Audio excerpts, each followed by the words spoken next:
क्यामेराम्यानको साथ गरे यो जेन्टरमा राख्नुपर्छ। अब यतातिर मेसिनतिर यताबाट यता देखाइदिनु होला।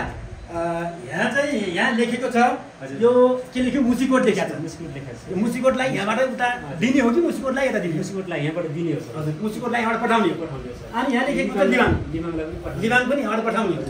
यदि लिबाङको लागि यो साइडको यो क्षेत्रको कुनै तारले काम गरेन कुनै कारणवश विभिन्न कारणले केही बिग्रियो भने लिबाङ बन्द हुन्छ, सञ्चार बन्द हुन्छ।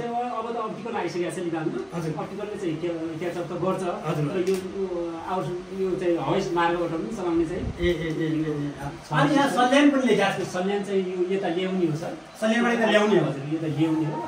यो चाहिँ सल्यान भनेपछि कति जिल्लालाई काम गर्यो? मुसिकोट गर्यो, लिबाङ गर्यो, अनि यहाँ सल्यान गर्यो। सल्यानको कि बडामालिका भन्ने ठाउँ छ। बडामालिका ठाउँमा एउटा हैन। अनि अर्को कुन ठाउँमा गर्यो सर? जाजरकोट भन्नु भएको छ। जाजरकोटको सल्लाहवीर। जाजरकोटको सल्लाहवीर पनि यहाँबाट कनेक्सन छ। यदि यहाँ कुनै प्राविधिक समस्या आइदियो भने त्यहाँ पनि सञ्चार माध्यम ठप्प हुन्छ। पक्कै पनि यता यहाँभित्र के छ सर? यो चाहिँ ब्याट्री हो सर। हजुर भर्खरै आएको चाहिँ अहिले चाहिँ नयाँ सिस्टमको ब्याट्री आएको छ। हजुर यता नयाँ सिस्टमका ब्याट्रीहरू हेर्न सकिन्छ यो मजाले। यत्रो लगानी गरेर है। अनि यो पनि खोलिदिनु सर। यहाँभित्र पनि के छ? यो पनि ब्याट्री हो सर।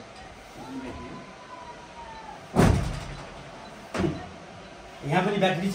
अनि यिनी पाइपहरू, तारहरू, डिजेलहरू यहाँको चाहिँ यताको यिनीहरूलाई पनि देखाइदिनु होला। यो तारहरू लोकल बिटेज हो सर। यो के हो सर? यो लोकल बिटेज हो। यता यहाँ लोकललाई यहाँबाट लोकल भन्नाले यो क्षेत्र यो आसपास यो त्यो जिल्ला बाहिरको भयो। जिल्ला बाहिरको भयो। यो चाहिँ लोकललाई आसपास आन्तरिक भित्रको है काम गर्नलाई यो के छ? रातिमा त सबैभन्दा उच्च टापुमा पनि छ। एउटा कुरा चिसो पुस्माको बेला अलिकति असिना पानी पर्यो भने जोखिम हावा हुर्लिने उडाउला जस्तो पनि हुन्छ।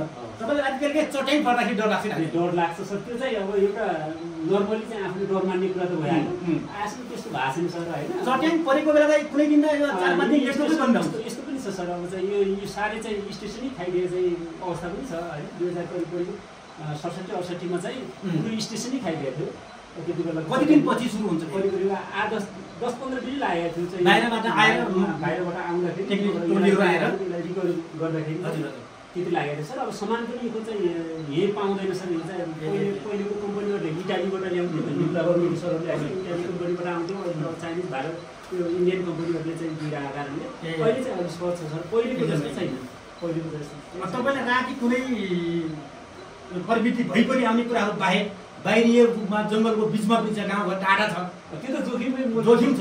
अन्य कुनै राति कोही ढाका चोरहरू आएर केही यताउता झुन्ड्याउने त्यस्तो किसिमको डर त्यस्ता प्रविधिहरू थिए सर। तर अब हराउँदै गएको छन्। अब चाहिँ मान्छे सचेत भइरहेको छ। अब मैले भोगेका कुराहरू त हिजो चाहिँ धेरै छन् सर। अब चाहिँ त्यो त बधाएर पनि साध्य छैन होइन। अब यहाँ चाहिँ अब यहाँ रेडियो सुन्दै गरेका, रेडियो फालेका डाँकाहरूले चाहिँ फुटाइ गरेका होइन, टावरमा चढ्न नदिएर हान्नेसम्म चाहिँ वातावरण गराएका। कहिलेकाहीँ सोलरका पाताहरू पनि धेरै ठाउँमा चोरी भएको अवस्था छ। त्यस्तो के छ यहाँ? अब अहिले चाहिँ त्यस्तो छैन सर। पहिले म नलाग्नु भन्नु पहिले 64 सालतिर चाहिँ यो तिम्रो पाता हरायो भन्ने कुरा थियो सर। अब अहिले चाहिँ अब यो प्रविधि हाम्रो निम्ति हो भन्ने चाहिँ अलिकति संस्कार बसिरहेको छ कि भन्ने चाहिँ लाग्छ सर मलाई होइन। राति तपाईँहरू चाहिँ कति बजे बाहिर ड्युटीले गर्नु पर्दैन नि? जस्तै पुलिस जस्तै बाहिर चलाउनु पर्छ सर। कहिले हामी जेनरली 11-12 राति बजेसम्म चलाउँछौँ। अनि बिहान चाहिँ अनिवार्य 4 बजे चाहिँ अनिवार्य हुन्छ। अब चाहिँ 4 बजेभन्दा पहिला पनि हुनसक्छ। अनिवार्य चाहिँ 4 बजेदेखि 5 बजेको बिचमा चाहिँ चलाउनु पर्छ। एकदमै बाहिरी रूपमा पनि हेर्दाखेरि पर्यटकीय व्यवस्थापन राम्रो भइदियो भने अहिले है सडकले साथ दिएको छ। हरेक सवारी साधनहरू आउँदाखेरि त्यो मान्छेको उपस्थिति पनि देख्न सकिन्छ।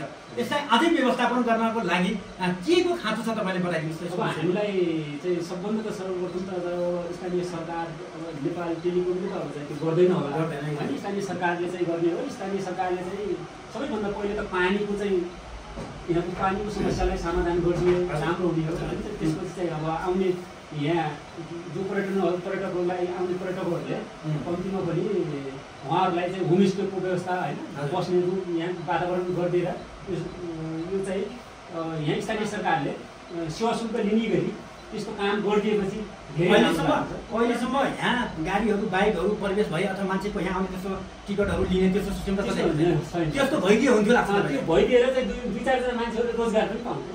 रोजगार रोजगार पनि पाउँछ। पक्कै पनि तपाईँको भनाइ हामी जस्ताको तस्तै राख्नेछौँ। जुन अघि भन्नुभएको थियो नि, हामीलाई कहिले राति चट्याङको बेलामा आइपर्नु त्यस्तो घरमा बरु असुरक्षित यहाँ सुरक्षित हुन्छ भने सुरक्षित हुन्छ सर। हामी चाहिँ किनभने अर्थिङ भएको कारणले गर्दा एकछिन त्यसलाई पनि बाटोबाट 1 मिनट देखाउँ है सर।